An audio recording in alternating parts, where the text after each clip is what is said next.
নমস্কার বন্ধুরা, আজকে আমি তোমাদের সঙ্গে শেয়ার করব আলু মাখা হবে যুক্তি ফুল দিয়ে।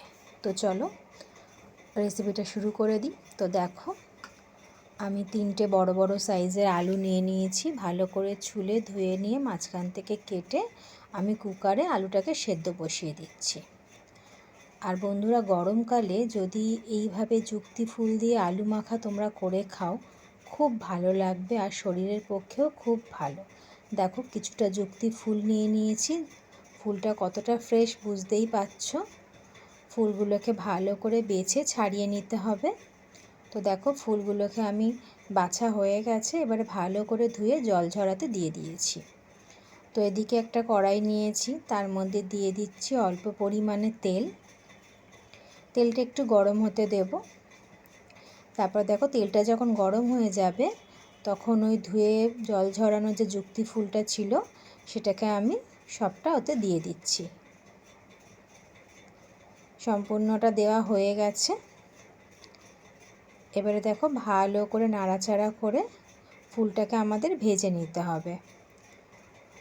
তো তোমরা অনেকেই হয়তো যুক্তি ফুল খেয়েছো, সেটা আলু দিয়ে ভাজা বা অন্য রকমভাবে, কিন্তু এই আলু মাখাটা একবার করে খেয়ে দেখো, আশা করি তোমাদের ভালো লাগবে। তো দেখো, এর মধ্যে আমি দিয়ে দিচ্ছি নুন, আর একটু দিয়ে দিলাম হলুদ। এতে আর কিছুই মশলা দিতে লাগবে না। এই নুন আর হলুদ দিয়ে নাড়াচাড়া করে, ফুলটা দেখো এখন সবুজ রং আছে, কিন্তু এই নাড়াচাড়া করে ভাজতে ভাজতে সবুজ রংটা চলে গিয়ে একটু কালচে রং হয়ে যাবে। তো ফুলটাকে আমাদের খুব ভালো করে ভাজতে হবে, নাহলে কাঁচা একটা গন্ধ থাকবে। তো আর এই কাজটা কিন্তু তোমরা সম্পূর্ণ জোর আঁচে করো। জোর আঁচে করলে তাড়াতাড়ি হয়েও যাবে। দেখো, ফুলের কালারটা কিন্তু আস্তে আস্তে চেঞ্জ হয়ে গেছে, হয়ে একটা কালচে রং চলে এসেছে। তো ফুলটা ভাজা মোটামুটি হয়েই গেছে। দেখো, কালারটা কত সুন্দর চেঞ্জ হয়ে গেছে। তো এবার আমি ফুলটাকে নামিয়ে নিচ্ছি। তো একটা বাটির মধ্যে দেখো ফুল ভাজাটাকে নামিয়ে রেখে দিয়েছি। আর ওই কড়াটা একটু পরিষ্কার করে নিয়ে তার মধ্যে দিয়ে দিচ্ছি অল্প পরিমাণ একটু তেল, কারণ আমি এর মধ্যে একটু শুকনো লঙ্কা ভেজে নেব। আর তোমরা চাইলে কিন্তু মাখাটা কাঁচা লঙ্কা দিয়েও করতে পারো, আর কেউ যদি কাঁচা লঙ্কা না খাও তাহলে শুকনো লঙ্কা দিয়ে করতে পারো। তো দেখো, একটু লঙ্কা আমি ভেজে নিচ্ছি। 2টো লঙ্কা নিয়েছি। তো লঙ্কাকে একটু লাল লাল করে ভেজে নিয়েছি। তো ভাজাটা হয়ে গেছে।